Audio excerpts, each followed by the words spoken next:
They say the mountains of Tennessee keep their secrets buried deeper than coal. When the mist rolls down from the ridges, it brings whispers of names long forgotten, of families that never should have been. And somewhere in those shadows, there was a girl who was born into a story no one dares to tell. A child raised by a man who called himself her father and later her husband. Locals didn't talk much about the old coal camps in the valley past the tracks. The mines closed, the houses rotted, and what was left of the families turned inward.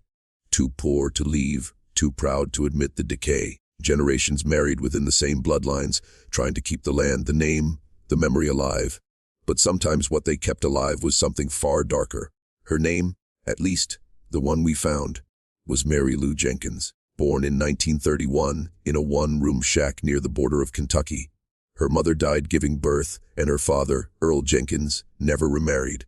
They said he couldn't bear to bring another woman into that house, but the truth was much worse. Earl kept his daughter close, too close. He told neighbors he was protecting her from bad men. He never let her go to school, never let her play with other children. The only voice she knew belonged to him and the mountains. When she turned 13, he began calling her Mrs. Folks who asked too many questions found themselves unwelcome. In those parts, blood was thicker than water, and far more dangerous. One winter, the preacher came up the hollow to deliver food. He said he saw 2 chairs at the table, 2 plates, and a single bed. He never came back again. By the time anyone thought to check, the house was empty. Only the coal stove still burned, and the wind through the pines sounded almost human, like a woman crying. What happened in that cabin became one of Appalachia's most unsettling legends. But it wasn't just legend. There were records, a birth certificate, a marriage license, and one photograph of a man and a girl standing too close with eyes that looked far too much alike. The photograph was found in a rusted tin box buried beneath the floorboards of that cabin, discovered decades later by a survey crew clearing land for a new mining road. The image was faded, the paper curled with age, but even through the blur of time, something about it felt wrong. The man, Earl Jenkins, stood tall, his arm wrapped not around a child, but a woman, except she couldn't have been more than 15. And the way she looked at the camera, it wasn't innocence. It was something called her, like she'd already learned that love could be a kind of prison. When word of the discovery spread through the county, most dismissed it as gossip. People said, that's just how it was back then. Poverty made its own laws in those hills. But a few old-timers still remembered. They remembered the quiet girl who never went to church, who never smiled when the others did, and who once showed up at the general store with bruises blooming along her collarbone. No one helped her. Not because they didn't know, but because they didn't want to. In the 1940s in the Deep South, family shame was a fate worse than death. It was better to let sin rot behind closed doors than drag it into daylight. So the valley looked away, and Mary Lou disappeared into the dark with her father. When the county clerk was interviewed years later, he admitted he'd seen the marriage license. Earl had claimed she was 19. The clerk said nothing, signed the paper, and took the $1 fee. When asked why, he said, "That wasn't my place to judge." But buried in those same archives was something far more chilling, a single medical record from the small clinic in town. It showed Mary Lou had given birth at 16. No father listed. The child didn't survive. The attending nurse wrote only 2 words in the margin: severe deformity. For most, that's where the story ends. A forgotten girl, a cruel father, a dead baby, and a cabin swallowed by time. But those who dig deeper find that something, or someone, stayed behind. The surveyors who unearthed that photograph reported hearing whispers in the woods, voices calling their names though no one else was there, and one of them swore he saw a figure watching from the tree line, small, thin, with eyes shining like coal. When investigators finally returned to that land in the late 1970s, they found what remained of the Jenkins property: a tangle of vines, a half-collapsed roof, and a chimney blackened by decades of storms. But beneath the rot, they uncovered something far more disturbing than the house itself. There were carvings on the walls, dozens of them. Names, dates, small crude hearts, and the initials EJ and ML cut over and over again, as if someone had been trying to convince themselves it was real. The words, "Mine forever," appeared again and again, etched into the wood like a vow. One wall had gouges deep and uneven, as though someone had clawed at it from the inside. In the ashes of the old stove, they found what looked like burned fabric, pieces of a dress. When analyzed, it was found to contain traces of bone ash, remnants too small to identify, but unmistakably human. Local historians tried to keep the findings quiet. They said it was just folklore, a twisted version of an old Appalachian tale meant to scare children. But there was one man who wouldn't let it rest. His name was Harold McCreary, a former miner turned amateur historian. He spent the last years of his life digging through court records, newspaper archives, and census logs, trying to find proof of what really happened to Mary Lou Jenkins. In his journal, found after his death, Harold wrote about visiting the site alone one evening in 1983. He said the woods fell silent when he reached the clearing. No crickets, no birds, just a slow, pulsing sound like breathing through the trees. He claimed he saw footprints in the mud, bare, small, childlike, but far too recent for something that was supposed to be long dead. A few days later, Harold was found at his home, slumped over his desk, his heart stopped mid-sentence. The page before him read only, "She never left." Whether it was guilt, exhaustion, or something darker that killed him, no one ever proved. But in his notes, Harold hinted at a truth no one wanted to confront. That Mary Lou's bloodline didn't end in that cabin. That Earl Jenkins might not have been the only man in those hills who blurred the line between father and husband. And that somewhere out there, descendants still carried the mark of what began in that valley. A face too familiar, eyes too identical, and a name that no one dared speak above a whisper. Years later, a journalist from Knoxville stumbled upon Harold McCreary's notes while researching forgotten mining towns. Her name was Leila Carter, and she didn't believe in curses, at least not at first. But she was drawn to the Jenkins story like a moth to fire, convinced that what people called superstition was really history gone rotten. She followed the trail up through the Cumberland foothills, chasing old property maps and tax rolls that hadn't been touched in half a century. It was Leila who found the record of a Mrs. Mary Jenkins' widow, listed in the 1957 census of neighboring Harlan County, Kentucky. The age, the birthplace, the handwriting, it all matched. Somehow Mary Lou hadn't died in that cabin. She'd crossed the state line, taken her father's last name as her own, and started again. Except starting again wasn't what it seemed. Neighbors remembered her as quiet, pale, and secretive. They said she had a husband who worked nights at the sawmill, a man no one ever saw. When the census takers came, she refused to let them inside. She lived off canned food, never attended church, and once told a child who came to her porch that the mountains remember what you do to them. Then in 1961, a baby was born in that same county hospital. The mother listed was Mary Jenkins, no father named. The infant's records were sealed by court order within days. When Leila petitioned for access under historical research rights, she received a response she hadn't expected. The file was restricted under federal confidentiality laws due to ongoing genetic research. That was when Leila began to understand this story wasn't just about one family. It was about what happens when bloodlines fold in on themselves for generations. Local doctors, in whispers, admitted that children from certain valleys showed identical deformities.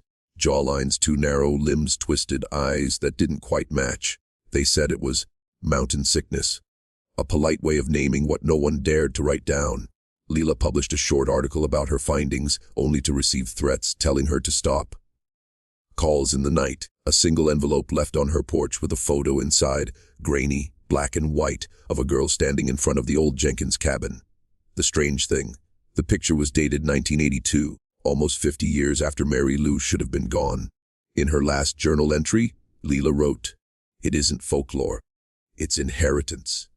If you're still watching, you're already braver than most. Tell us in the comments, what would you have done if this was your bloodline? Would you dig into the truth or let the past stay buried? Because by the 1990s, the Jenkins name had nearly disappeared from public record, but not from the region. County clerks knew better than to ask questions. They said certain families just kept to themselves. The children were homeschooled, the marriages unregistered, the graves unmarked. But sometimes, a pattern whispers even when no one's listening. A local teacher once reported a boy who wouldn't speak, wouldn't look anyone in the eye. His features were strangely symmetrical, uncanny in a way that unsettled people. When social workers visited, the family had already vanished. The only thing left in the house was a family Bible filled with the same initials, E.J. Thumemel, repeated over and over in different handwriting, as if generations had been copying it down without knowing why. Genetic researchers from the University of Tennessee later conducted quiet field studies in those remote counties, searching for signs of hereditary mutations linked to isolated populations. One of them, Dr. Samuel Hayes, documented an unnamed lineage he called Cluster 17. When questioned about his findings in an interview years later, he hesitated before saying, "Some lines are better left untraced, because the more you follow them, the closer you get to realizing they never really ended." But the strangest part came in 1998, when a park ranger reported an incident in that same stretch of forest where the old Jenkins cabin once stood. He found a small camp, a few animal bones, and hanging from a low branch, a necklace made of antique buttons. Inside the campfire's ashes was a partially burned photograph, the same one from decades ago, the same faces, the same impossible eyes. DNA testing on the remains found at the site revealed markers that shouldn't have existed. Chromosomal anomalies, patterns consistent with generations of inbreeding, far beyond any documented case in the U.S. The file was quietly sealed under heritage protection, but one of the analysts leaked a single sentence from the report. Genetic continuity confirmed. It meant the bloodline didn't die. It meant somewhere, in the dark corners of those hills, Mary Lou's descendants still breathe the same cursed air. And if the stories are true, sometimes hikers still hear her voice near the ruins, soft, trembling, calling a single name through the trees. Daddy. By the early 2000s, the Jenkins story had become something whispered only among locals and old-timers who drank too much in roadside bars. Outsiders called it an urban legend, another ghost tale for tourists. But if you listen closely, you can feel how the air changes when someone mentions that hollow.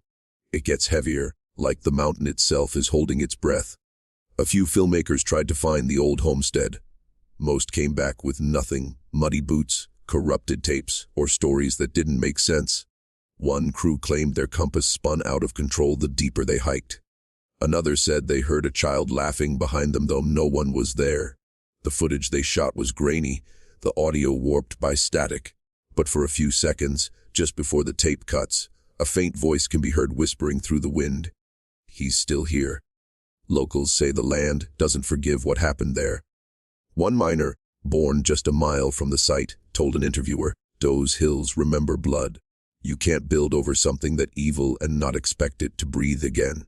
He said his grandfather once warned him never to dig near the Jenkins Hollow, because if you turn the soil deep enough, you'll find bones that never got names. There's a strange silence around that place now. The birds avoid it. The trees grow twisted, leaning inward like they're guarding something. And at night, hunters say they see a light moving between the trees, a lantern's glow, faint and wandering. Always the same color. Always the same path. One family tried to build a house there in 2010, hoping to live off-grid. Within weeks, they abandoned it. The husband claimed his wife woke each night to the sound of a child's voice asking for her mother. He said he saw footprints outside their window every morning, small, bare, and wet with mud, though it hadn't rained in days. When asked if he'd go back, he just shook his head and whispered, "It's their land now."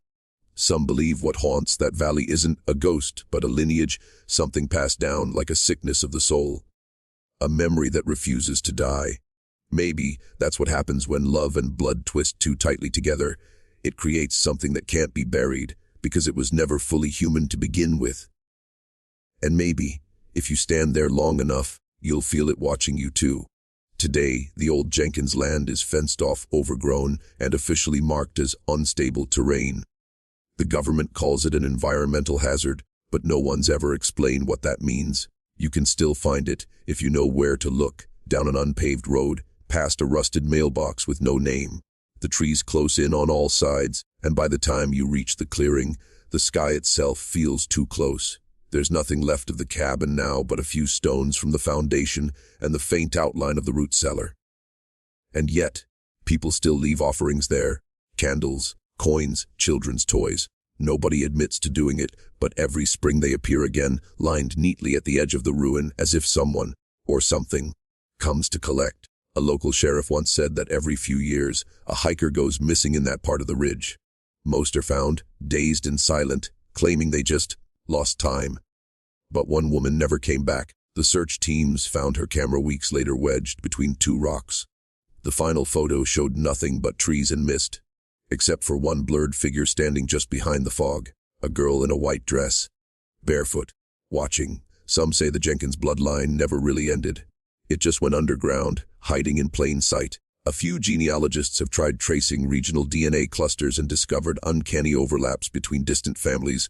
Same bone structure, same eye color, same inexplicable genetic mutations. When asked where it all began, the data pointed to one small, isolated valley in Tennessee. The coordinates match the old Jenkins site. And maybe that's what makes this story so haunting. It isn't just about one man's sin or one girl's suffering. It's about what happens when history refuses to stay buried. When the crimes of the past keep breathing through the next generation. They say that on certain nights, when the fog rolls in thick and low, you can hear two voices echoing in that hollow. One deep, one trembling. A man's and a young woman's, tangled together in the dark. So if you ever find yourself driving through the back roads of Tennessee and your headlights catch an old trail leading off into the trees, keep going. Don't stop. Don't listen. Because the mountains remember, and the Jenkins name still whispers through the pines. And some secrets were never meant to be unearthed.